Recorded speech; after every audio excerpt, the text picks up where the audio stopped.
Magandang araw po mga kalods at welcome back po sa channel. So mga kalodi, kung dati po nag-i-install tayo ng off-grid solar power inverter sa bahay, ngayon meron po tayong idagdag ang tinatawag nilang on-grid solar power inverter para makita po natin mga kalods yung kaibahan sa on-grid at saka off-grid.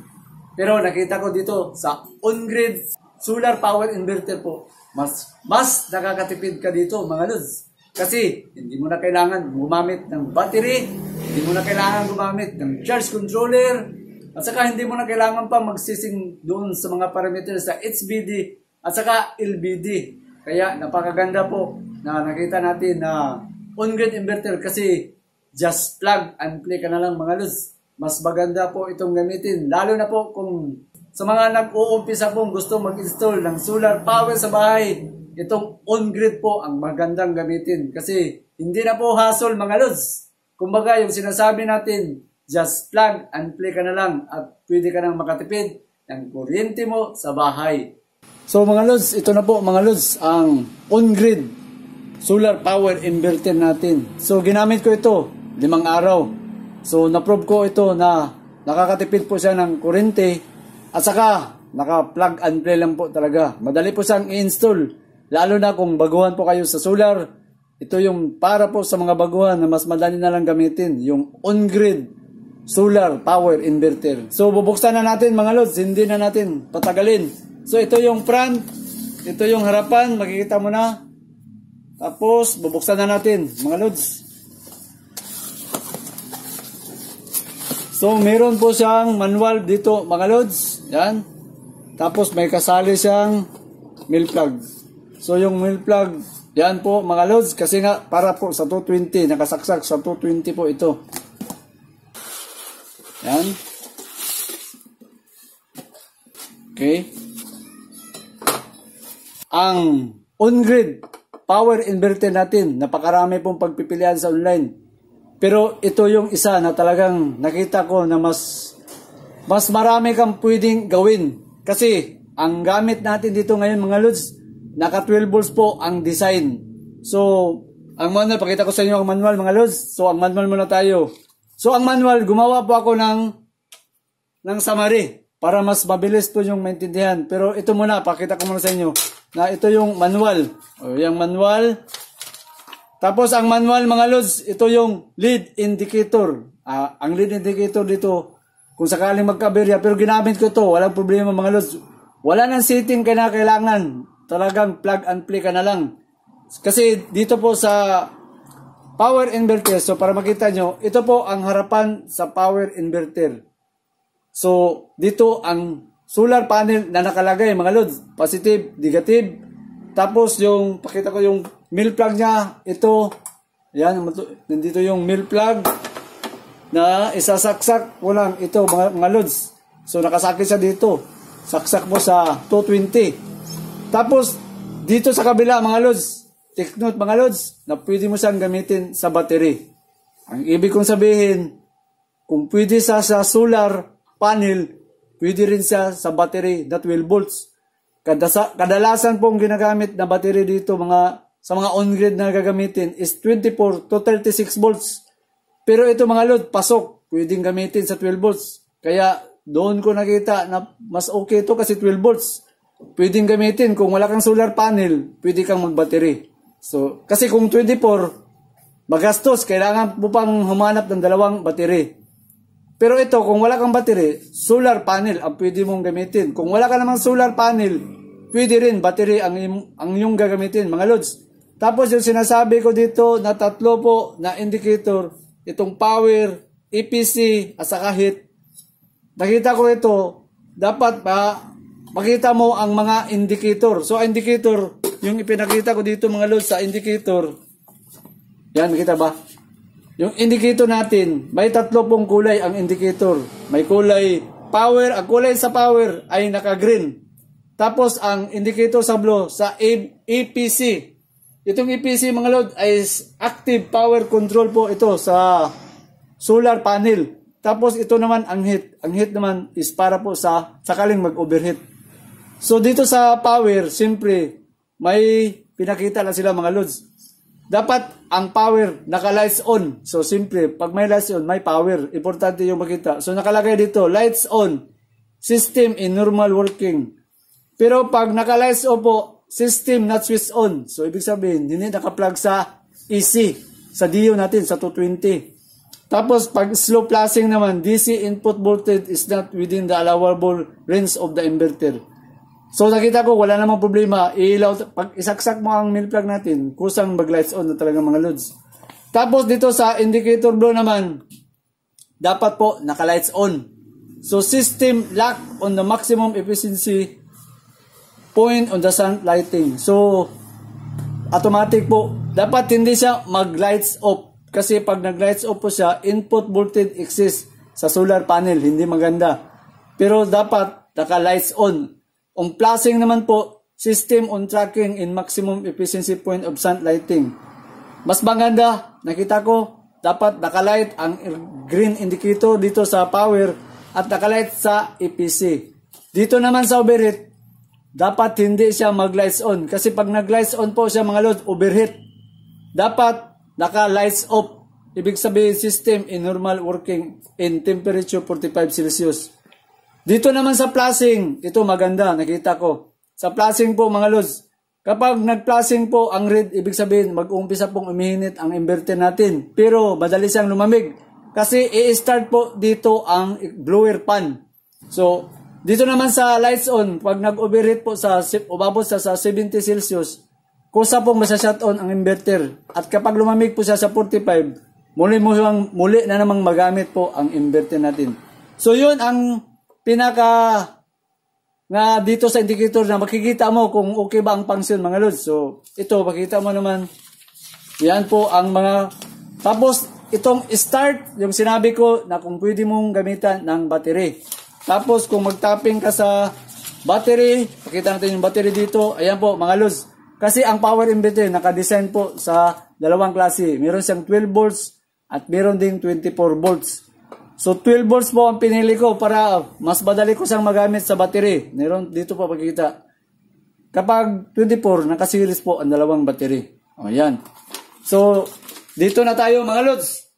Itong pinakita ko sa inyo na naka-summary na para mas mabilis.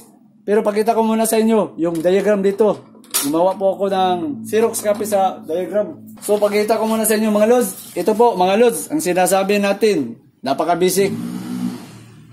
Yung terminal para sa solar panel, ilagay mo lang, sundin mo lang ang polarity. Importante, ang polarity sundin mo. Kasi pag nagkamali ka, baka masira mga lods. Ito yung sinabi na dapat positive. Sa pula, positive. Tapos negative, negative. Tapos itong plug, napaka-simple. Ipa-plug mo na lang sa outlet mo, sa AC.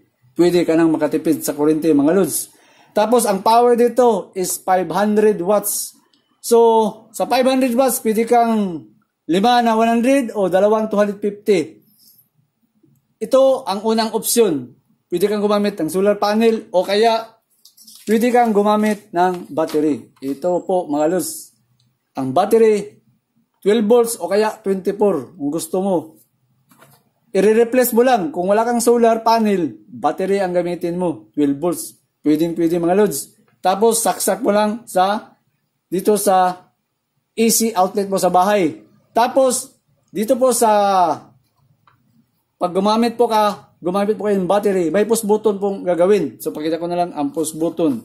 Kung makita mo sa manual mga lods, ito yung luma. Sinabi ni seller, kapag bumili ka daw ng ganito na inverter, yung bago po ang i-release nila. So, ito yung bago. Kung tatingnan mo dito, ang itsura po, may potentiometer. Pero ang bago nilang sinabi na bago, ito na po. Nakaganon po ang potentiometer dito. Ito po ang potentiometer. Tapos may push button. So para mas makita, mas maganda, pakita muna natin yung... Dito muna tayo mga lods. Yung sinasabi kong summary. Saka natin subukan. So umpisa natin. Ang brand, naka Y&S po ang brand. Dito sa on-grid inverter. Model, GTN, 500 watts. 12 volts to 20 volts. Kasi pwede tayong mag 12 volts. Pwede kang mag-AC to 20 volts. Tapos, paalala mga lods, hindi pwedeng off-grid. On-grid po talaga dito, to 20 sa AC to 20 sa Dio ang pwedeng gamitin. Hindi pwedeng input sa 12 volts kasi nga on-grid, hindi off-grid. Tapos input voltage, ito po importante mga lods sa solar panel. Ang kaya po dito is 16 to 28 volts lang ang pwede na supply sa solar panel. Ibig sabihin, hindi po pwede itong maging series connection sa solar panel. Makikita mo na dito sa BMP pa lang 18 to 21 lang ang kailangan sa solar panel. Tapos ang BOC 20 to 24 volts. Ang BOC ito yung voltage open circuit mga lods. Testiran mo yung solar panel mo sa supply sa voltage sa testiran mo kung ilang voltahe. Dapat nasa 20 to 24 lang kasi mag-exist mag-fault po dito.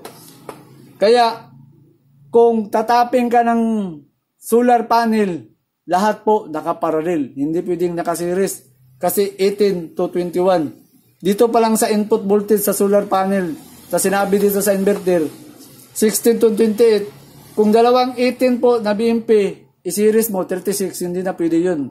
Magkuha dito sa magtitrip na po mga lods. Kaya walang series connection dito. Naka-parallel connection po ang solar panel. Tapos, maganda po ang tracking. Naka 99% sa MPPT tracking sa 220. Tapos, PB max input power. So, 500 watts lang ito mga lods. Pero kung gusto mong mag 1,000 watts, merong 1,000 watts. Tapos, meron ng digital na makikita mo na indicator. Ito, naka 500 lang. Tapos, suitable for battery. 12 volts po mga lods. So may sinabi po dito sa loob na battery LVD protection 11 volts. Sinubukan po itong ginamit sa battery. Pag bumaba po sa 11 volts, kusa po itong masya-shutdown. Tapos, kaya lang pag tumaas siya ng 11.5, mag-start siya muli. So dito po sa ganitong klase, kailangan may LVD po na module na gagamitin. Kasi gel type gamitin mo dito 11B. Sira po ang battery mo dito. Kasi 11B. Tapos, ang nominal voltage sa mga gel type battery is nasa 12 volts. Tapos, battery HBD protection. 14.5. Kung sakaling tataas po ang karga sa battery, automatic po masya-shut off ito. Tapos, itong dalawa na LVD HBD, wala nang setting po. Automatic na yan sa ilalim. Wala kang isi-setting. Tapos, ang AC output is 180 to 260. So, sakali pong low voltage sa area nyo, kahit 180 pa voltage, pwede pa mga lods. So, ang kagandahan po dito sa sinabi ko na on-grid power inverter, plug and play ka na lang mga lods.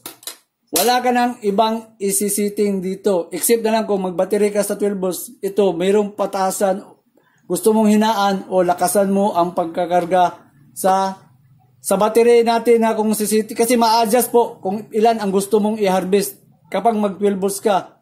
Tapos by push button dito mga lods, hindi gagana ang solar panel kung naka battery mode. So i-push button mo. So para makita, may plug naman. Susubukan natin. Okay? Yan. So sample muna tayo. Pero huwag kayong mag-alala mga lods. I-install natin ito sa doon sa system natin kasi meron tayong off-grid. So katabi dito, off-grid, on-grid na ang gagamitin natin. Tapos ito, mahirapan tayong magsaksak. Kailangan mo ng adapter ng ganito mga lods. So, hindi po naka-standard yung milk plug nila. So, meron naman tayong adapter. So, isaksak natin sa adapter. Yan.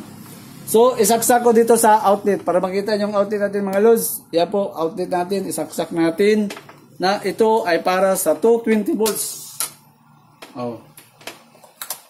Yan. So, makita mo mga lods. Nag-start na po mga lods. Oh. So, nag-flashing siya kasi wala naman tayong nilagay na solar panel at saka wala rin tayong nilagay na battery. Ito muna ipakita ko sa inyo. Kapag gumamit po kayo ng battery, i-push button mo dito mga lods. Pag-indicate po yung kulay blue. Makita ba? Yung kulay blue, ibig sabihin, naka-battery mode ang gamit mo. Dito mo ilagay ang battery, tapping. Pero kung solar panel ang gamit mo, i-push button mo dyan, dapat naka-off. Kasi kapag nakasaksak po ito at mali, naka-push button ka sa blue, hindi po gagana. Tapos kapag nakaganyan at nilagay mong battery, hindi rin gagana. Tapos naka-battery mode po mga lods.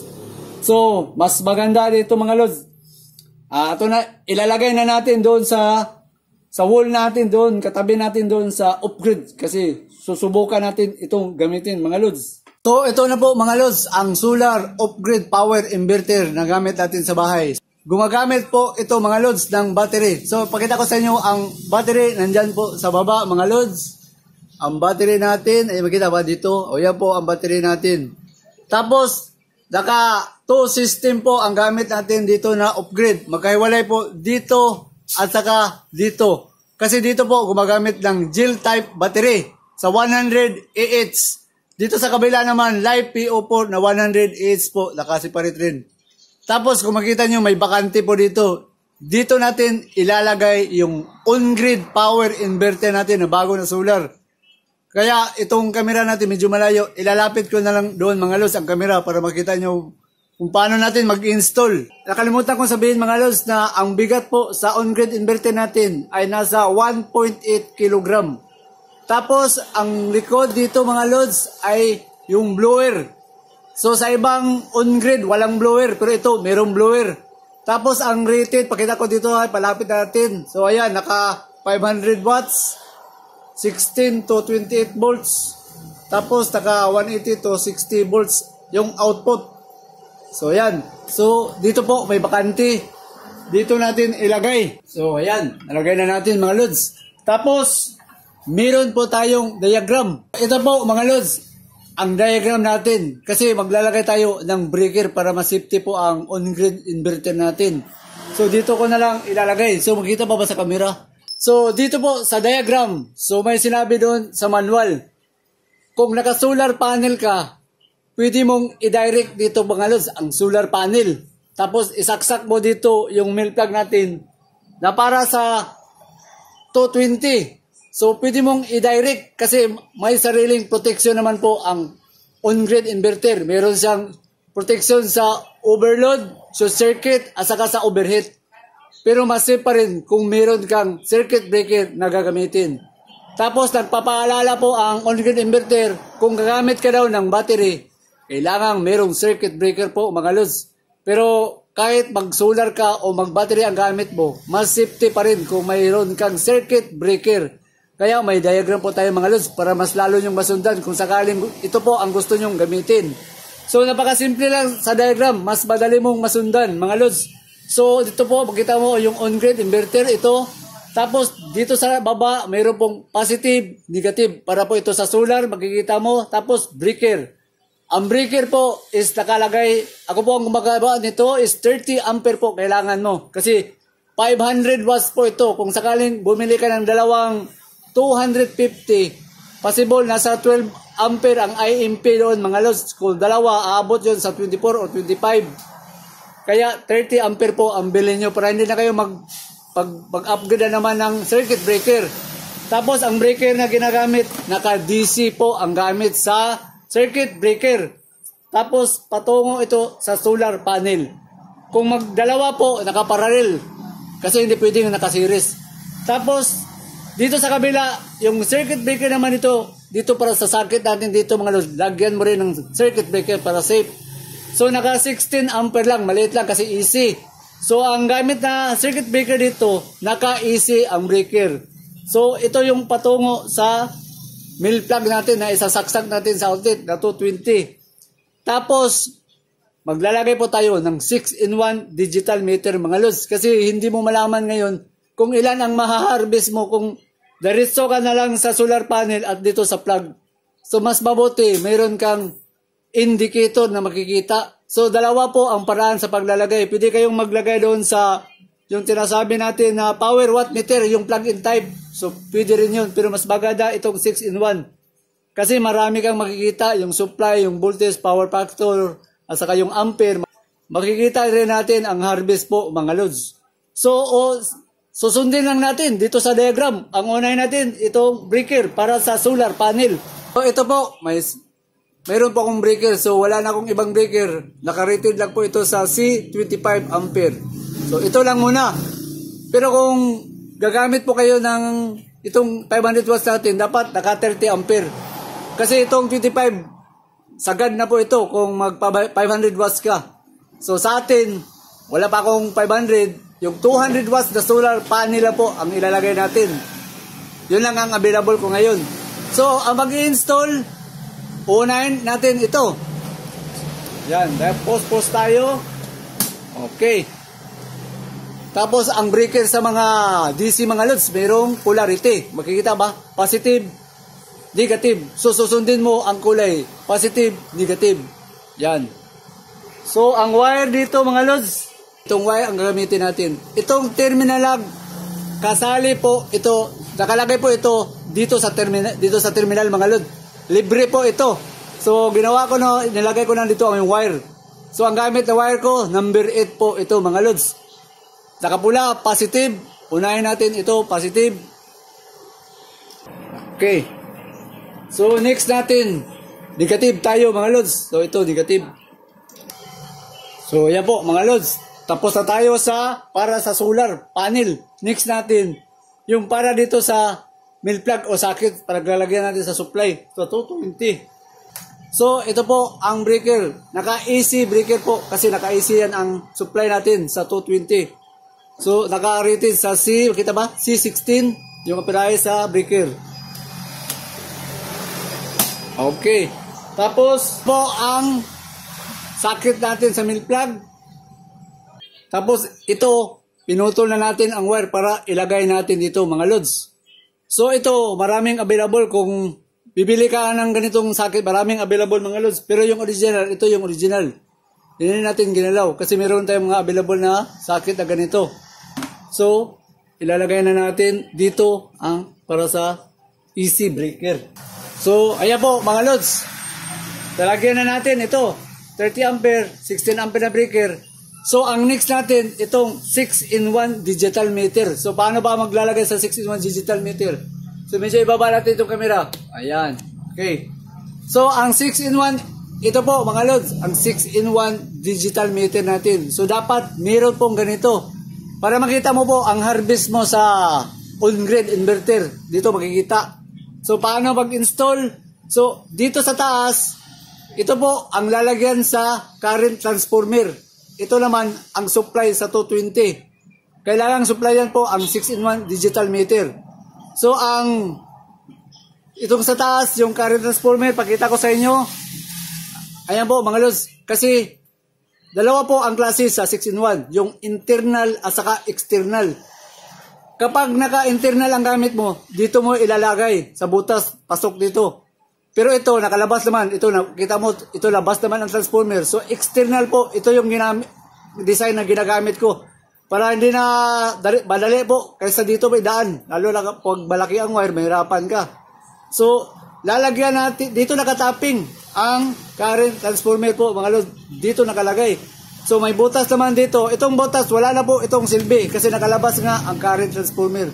Pero pwede mo rin magamit ang butas, dadaanan sa wire. So dito ko na lang idaan para malinis po tingnan. Yan. Wire. Tapos itatapping natin siya dito mga lods. So ilalagay ko na lang ang 6-in-1 natin dito mga lods kasi naka-drill naman to. Oh, yan. So itatapping nasa taas ang lalagyan sa current transformer kahit magbaliktad po ang linya dito mga lods. So yan po, natapping na natin mga lods. So, ang next natin, sa baba tayo. So, medyo ibaba ko yung camera natin. So, ang next natin dyan, yung terminal sa socket. So, makita naman dito, yung socket natin, mga lods. So, ito yung socket. Ilalagay natin, nakatapingan sa 16 ampere breaker. So, itong linya natin, ito po, ilalagay natin dito, ang breaker linya natin sa AC. Dito natin ilalagay. So, tingnan mo yung koneksyon dito mga lod. Nakatapping yung isa. Unahin muna natin yung isa. O yan, natapping na natin yung isa. Isa ka wire. Yung isang wire dito mga lods, tingnan mo. Idadaan mo dito sa current transformer. Yung isang wire lang. So, kahit makabaliktad, mga lods, pwede lang. So, yung isang wire, dito mo ipasok. Tapos, ilagay mo dito mga lods. Okay. Yan. So, ang ibig sabihin dito mga lods, lahat ng papasok po dito, babasahin sa digital meter natin. Tapos, next natin, siyempre ito, kailangan ng supply. 220, patungo dito po, may supply. Okay. So, isaksak na natin dito ang supply. Sa breaker na tayo. para mag-activate po ito, may supply. So yan, tapping na natin mga lods. So, pwede na natin subukan. So, ibaba ko muna itong camera natin mga lods. So, dito sa baba, mayroon pong Dio nga 220 o yung sa Meralco natin. So, pwede natin subukan para makita nyo mga lods. So, isaksak natin para makita. Okay. O yan, nag-activate na mga lods. So, yan, makita na, naka-activate. Pero ito ngayon, wala pang solar panel. Tapos, i-switch on natin para makita niyo ang standby use sa on-grid. Ilan ba ang standby use sa on-grid? Switch on natin. Yan. So, makita mo mga lods, nasa 1.7 watts. So, napakatipid. Kahit pa nakasaksak palagi at naka-on ang on-grid, naka 1.7 watts lang ang consumable sa standby use. Kung sakaling gabi na, so kung ayaw mo nang i-off, okay lang. Napakalit mga lods. 1.7 watts lang ang standby use sa inverter na on-grid. O yan. So pag i-off natin ito, so mawawala po siya kasi wala nang supply na papasok dito mga lods. So itong ka natin, dito na yan sa ilalim kasi naka-energize yan palagi. So normal lang po na dapat naka-energize para ma-monitor natin. So, ang next natin gagawin, lalagyan na natin ng solar panel. Sa solar panel, medyo makulimlim po ngayon mga lods, mahina. Pero pakita ko muna sa inyo yung solar panel na gagamitin natin. So, dito po sa baba, makita ba? Meron po itong 200 watts na solar panel, naka-qual pole po. Kung titingnan mo, makita ba na naka 3.47 ampere. So kapag i-times mo dito ang amperahe at saka yung voltahe sa 13.3, yun po ang harvest sa solar panel. Kaya kung tutusin sa 13.3 o 13.47, nasa almost 40 watts lang ang harvest. So pinakita ko lang sa inyo na 40 watts yan. Para paglipat natin dito, makikita natin na 40 watts lang talaga yan o lampas lang konti. Ito yung gagamitin natin para ilagay sa solar panel natin kasi wala tayong solar panel pa dito na available. Tatanggalin ko na lang itong sa ilijoy natin na 200 watts po ang gamit natin. Tapos ilipat natin siya dito. O yan, para makita. So yan po mga lods, tapos na tayo. So ngayon, i-switch on na natin kung ilan ang harvest. Unahin natin ang supply. Supply natin sa 220. Okay. Yan. Tapos solar. Solar panel na tayo. Switch on na natin. Oh. Naka-blue po. Sabi natin, hindi yan magpapangsyon kasi naka-blue. Off natin itong battery mode. Okay. So, indicate pa. Ito. Naka-indicate ng mga lods. Okay na. Yung green at saka yung blue. Sabi natin, naka-activate ang green at saka yung blue. Ito naman ang heat overheat. So, dapat hindi yan mag-grade. Kasi para sa overheat ang indicator po. So, nakita nyo, nasa 38 watts lang ang na-harvest natin, mga lods. Kasi nga, mahina po ngayon, makulimlim. So, instead sana, makakuha tayo dito ng 100 to 130. So, sa hindi pa nakakaalam, ang 200 watts po na solar panel, mostly, nasa 130 lang po talaga. Swerte na kung aabot sa 140 pa, 150. Pero mostly talaga nasa 130 to 120 lang. Ang solar panel na 200 watts. Tapos makulimlim po ngayon dito talaga mga lods. Kaya naka-harvest lang tayo ng 38 watts. So ang 38 watts, paano natin malaman sa 38 watts kung paano siya nakaka-harvest? Itong 38 watts dito mga lods, ima-minus po niya ito sa meter na ginamit mo sa bahay. Service entrance line ko dito sa service line, naglalagay po ako ng 6-in-1 digital meter para makita ko lahat po na ginagamit sa bahay namin dito mga lods. Namomonitor ko kasi meron kaming 6-in-1 digital meter.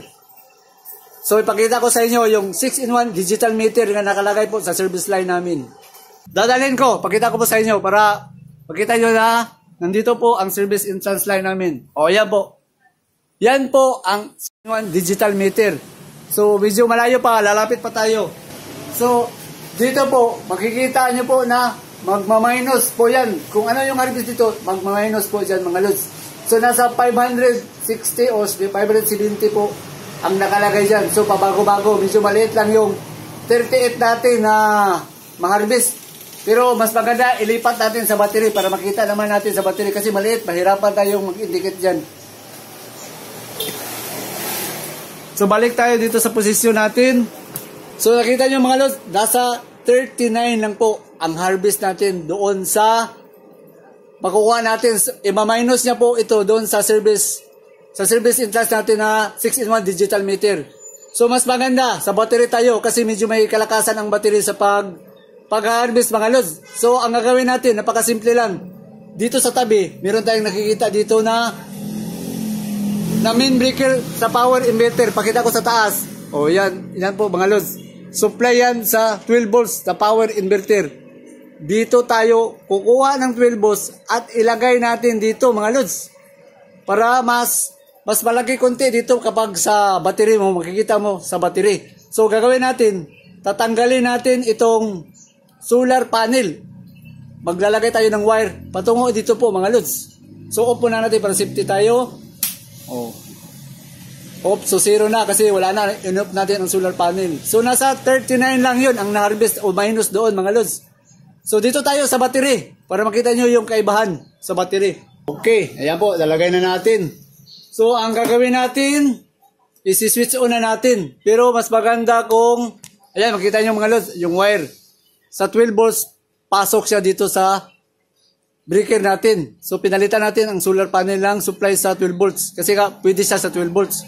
So, mas maganda, i-off ko lang muna itong solar upgrade natin dito para makapokus muna sa supply natin dito. Kasi nga, nakagamit po ito dito sa power inverter. So, para focus tayo dito mga lods, i-off ko lang muna ito. Para hindi magamit muna sa taas, dito muna tayo mag-focus sa on-grid. So, off natin. So, kahit naka-off ito, naka-energize po kasi sa load side tayo kumakita nyo dito sa mainline po ito sa battery mga lods. So dito tayo kumuha. So kahit naka-off yan, walang problema kasi dito dyan supply yan sa battery natin. Patungo doon sa battery na zero type ang gamit natin. So i-switch on na natin. Ito. At saka yung sa battery natin. O yan. So ilan ba ang harvest natin dito sa battery? Para makita natin. Nakalimutan natin. Yung push button sa battery type. Dito tayo push button. Battery. Okay, blue na. Bilaw yung blue. Tapos, tingnan natin, okay na indicator, yung dalawa. Naka-produce tayo ng 46.9 watts po, mga lods. So, ang gagawin natin, di ba sabi natin, pwede tayong maka-adjust dito sa battery natin kung gusto natin taasan ang wattage. So, kanina, ang nakuha natin, 39. Pero itong sa atin, 45. Taasan natin dito sa voltahe at dito sa adjuster. 60. O yan, nag-60 na. So, kunting ikot lang mga lods. Ito, kunting ikot lang. 73. 84. 92. Tingnan nyo dito mga lods. 100 na. Taasan pa natin. Medyo matakan pa ang battery natin. 115. 123, 126. So inaikot ko yan mga lods para tumaas pa ang harvest natin. So 130. Kaya pa ba sa battery natin? So tingnan ko muna dito. 131, medyo 133, maas na. So dito lang tayo sa 132 mga lods. Kasi nakabase yan sa battery. So bigyan ko kayo ng guide mga lods. Kapag nasa 14 volts po ang battery mo, kayang umabot ang harvest sa 200 plus kapag 14 volts po ang battery mo. Pero kung 13 volts lang ang indicator sa battery mo na charge mo, hanggang 180 pababa kung 13. Pero kung 12 volts na lang ang natira dito, kaya po ang 100 watts o 120, kaya niya 100 o 120. Yun ang kagandaan dito. So makita mo, nasa 132 po ang na-harvest natin mga lods. So itong 132, yun po ang mababawas po sa doon sa 6-in-1 digital meter natin. So ito medyo may kataasan po ito, 132. Ipakita natin doon sa service line natin na nilagyan natin ng 6-in-1 digital meter kung magmaminus ba ito mga lods. Puntahan natin ang 6-in-1 digital meter sa service line para makita nyo mga lods. So puntahan natin. So mas maganda, ayan, para live na walang putol. Yan, makita. Okay. Ilagay ko na lang dito para ma-monitor natin. Ilagay natin 500 ang pinakamataas. 550. O, pakita ko sa inyo. 550. Yung watts ang nagagamit ngayon dyan. Ang gamit natin dyan, nakapasok po dyan yung on-grid. So, ilalagay ko na lang dito para ma-monitor. O. Para ma-monitor mga lods. 550 watts. So, ang gagawin ko dyan sa 500 watts, 550, isi-switch off natin ang on-grid natin. So, balik tayo. So, mga lods, i-off natin para makita nyo. I-off natin dito. Yan, naka-off. Zero na po mga lods. So, balik tayo doon sa service line natin. So, tingnan nyo mga lods. Umabot sa 620, 630. So, tumaas siya kasi in-off natin. Pero dati, 540, 550. Ngayon, naging 600 pataas. So, nasa 580 kasi mayroong naka-off na ginamit ngayon mga lods. So, para makita nyo, i-switch on ko doon kasi naka-off. Ang stable dyan, nasa 570. Oh, 570. I-switch on ko dyan. I-standby mo na itong camera natin mga lods. I-switch on ko yung on-grid natin para makita yung babawas po yan. So, naka-switch on na yan mga lods. So, titignan nyo dyan ang na-harvest na natin. So, ayan, makita ba? O, ayan po, bumaba na. 440 na lang. Diba? Sabi natin, kapag naka-on ang on-grid natin, yan, bumaba po sa 440 na. So, i-off ko na naman para makita nyo na bababa yan o tataas.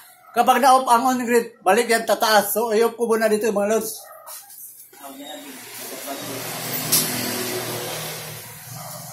So, ayun po mga lods, tumaas na naman, 576. So, yun po. Kasi makikita na natin dito ang kaibahan. Napakadali lang, just plug and play ka na lang doon sa on-grid natin mga lods. So, bawas po yan sa 130 na ginamit natin doon. So, malaki pong tipid po yan sa kuryente natin. Tapos itong ginamit ko na 6-in-1, mostly 1 year na akong ginagamit. Medyo may pagka-accurate. Halos magkapareha lang po doon ang reading namin sa labas. Kung ano po ang reading doon, sabihin natin 400 dito. Doon sa labas sa meter namin, 405 lang. May kunting sa 5 watts pero okay na rin yun. Malapit lang. So kaya medyo active po ito. Accurate po ang 6-in-1 digital meter natin. So balik tayo doon sa on-grid natin mga lods.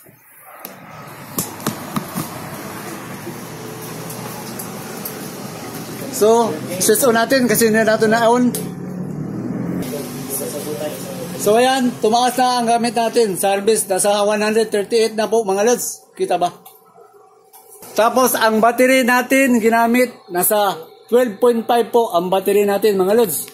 Tapos dito, nasa 130 watts po. Ang gamit natin na battery is gel type po ang gamit natin na battery. So mga lods, meron po akong sasabihin sa inyo na meron pong disadvantage sa on-grid power inverter. So sasabihin ko muna kasi meron siyang side effect o yung mga disadvantage na mangyari. Kasi ang ginamit natin na on-grid power inverter mga lods ay walang limiter. Take note po sa the word na limiter. Kasi kapag ang isang on-grid, kasi ngayon lang kasi tayo gumamit ng on-grid mga lods. Pero nakita na natin kaagad yung kaibahan na walang limiter na nakalagay. So ano bang ibig kong sabihin kapag walang limiter? 400 watts ang harvest sa on-grid. Ngayon, ang ginamit mo sa bahay ay 300 watts ang nagamit mo sa bahay ng mga appliances o ilaw mo. 300 watts lang ang nagamit mo. So ano bang mangyari doon sa 100 na nagamit sa on-grid? So ang mangyari mga lods, ang natitira na 100 watts, ay babayaran mo sa Meralco. So instead na nakatipid tayo pa ang nagbabayad. Yun po ang mangyayari kapag walang limiter. Hindi mo ma-export. Hanggang import lang ang bibigay natin. Pero hindi tayo makapag-export kapag walang limiter. Kaya nagsisearch na naman po ako ngayon mga lods kung pwede ba natin yan lagyan ng limiter. Pero sa 1,000 watts po na ganito, mayroon pong limiter doon mga lods. Nasisit up po ang limiter. Pero itong binili natin, kasi nga ngayon lang tayo nag-on-grid. So wala akong limiter po ito mga lods. Kaya ito po ang na-discovery ko. Ito example ko lang. Gumamit ako, ipagpalagay na lang natin na gumamit ako ng 400 watts. Tapos 300 watts lang ang nagamit sa bahay. Meron akong reading na 100 watts. Kaya para masiro po siya, kailangan 400 ang gagamitin mo sa bahay. Pag na 400 po, zero po talaga ang lalabas sa meter mga lods. Nasubukan ko, 400, ganyan, 400. Kaya iyon po ang malaking disadvantage po dito mga lods. Na dapat, kung ano lang po ang magamit mo sa bahay, yun lang ang dapat mong gamitin na available dito sa solar on-grid natin. Hindi ka pwedeng magpataas tapos maliit lang pala ang ginamit mo kapag wala kang limiter ang on-grid na ginagamit mo mga lods. So yan po mga lods, ang kaibahan. Idagdag pa natin kung anong kaganda kapag nag-12 volts pa ang gamit. So pagkita ko nyo dito sa baba, yan. Ang solar panel ngayon, nasa alas 3:30. Makulimlim ang panahon. Hanggang 2.76 ampere. Kung ita-times natin ito, mga lods, is nasa 26, 27. Napakaliit. Nakita naman kanina na inalagay natin. Pero kapag 12 volts ang gamit mo, tingnan mo mga lods, kaya kang mag-produce ng 120 watts. Tapos ang voltahe, 12.3 na lang ang natira sa battery natin. Pero kaya ang 120 watts po na i-harvest. Ito po ang mamaminus doon sa 6-in-1 digital meter natin. So ang sabi natin, kaya nating pataasin o pababain ang harvest. Ito ang iikutin mo mga lods. Kasi nakakatulong rin kung sobrang taasan mo ito, hindi kakayanin po sa battery mo. Madali yan malubat. Kaya katamtaman lang. Kaya kung babaan natin, tataas yung battery dyan na rated yan. So hinaan natin, subukan natin pahinaan. 122, pahinaan natin. So clockwise ang pataas, counterclockwise ang pababa. So babaan natin. 120, babaan natin mga lods. Okay, 119, 116. Babaan pa natin. 100. So ilagay lang natin sa 100. O ayan, makita ba 100? Tapos ang battery, ayan, tumaas po. Nasa 12.4 ang battery. So ang purpose sa adjuster, para po balance po. Para hindi kung pataasan mo ito ng palagi, madali ang bababa po ang battery natin. So para stable siya, kaya balance lang tayo, katulad dito. Kapag humina po ang battery, hihina rin ang harvest dito mga lods. 12.4, nasa 97 watts po ang harvest ngayon. So yun lang po ang kaibahan. Kapag mababa ang battery, bababa po ang harvest. Kapag tumaas yan, tataas rin po ang harvest natin. Pero may adjuster kung gusto mong taasan o babaan po ang power natin. So katulad dito, 99. So pataasan na naman natin mga lods. Taasan natin, kaya pa ba? Oh. Pero kapag mahina na po ang battery mo, kahit ano pang taas ang gagawin mo, hindi mo na pwedeng mapataasan. Basta hihina po ang battery dito mga lods. Hindi mo na pwedeng, kahit pataasan pa natin ito, taasan natin, subukan natin, ilan lang ang kaya niya ngayon. Taasan pa natin. 116, 119, kita ba? Taasan pa natin. 121, 124, 126, 127, 128, 130, 131, 132 pa, pwede pa, 134. So hanggang 134 lang mga lods, wala na. Kahit ikutin ko pa, ganyan, 134 na lang, 133. Ang voltahe bumaba, 12.2 na ang voltahe natin. Pero ang harvest natin, 135. So, ito, okay na po ito mga lods. Kung kunti lang ang appliance mo sa bahay, malaking tulong na po ang 135 watts. na mababa sa meter mo mga lods. So mga lods, bago po tayo magpaalam, meron pong magpapa-shoutout po sa channel natin. Umpisa natin si Junji Cabanilla from Mindanao. Ito pa si Ronilo Mendoza. Paki-shoutout kay Manang Perly, Maripi, at kang Manang Mirian from Iligan City. Oy lods, may adlaw ni mo din na. Basin silingan data dire sa Iligan City. Ito pa si Alin Acerto.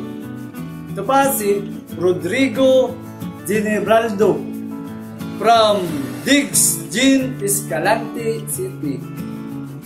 Ito pa si Christian June Remix from Cagayan de Oro City. Oy lods, may adlaw ni mo das Cagayan de Oro City. Ito pa si Romulo Hamito from Mauban, Quezon Electrician. Oy lods, magandang araw po dyan sa inyo sa Quezon City. At saka ito pa si Ildefonso from Davao City. Oy lods, ngayong adlaw ni Budas Davao. Ang huli natin mga lods, si Leopoldo Rivera Jr. taga Tarlac lods. Magandang araw po dyan sa inyo sa Tarlac. At saka ito pa, isa-shoutout ko po ang nagsishare blessing po palagi sa channel natin. Si Rodil Daguhoy, si Barry Cañete, si Michael Amador, si Rafaelito Bayato, si Marvin Berlanga, ito pa si Don Camote, si Jude Brian Perseveranda, si Benji De La Torre, at saka ang huli natin mga lods, si Tingting Polalon. So sa mga kalods natin, meron po kayong i-comment doon sa on-grid, pag-comment po sa baba mga lods. At saka huwag yung kalimutan po mag-like, mag-share para marami pong matuto. At saka pag-subscribe po sa channel natin para hindi po kayo makalimot. At maraming salamat po sa palagi nyo pong panonood dito sa channel natin.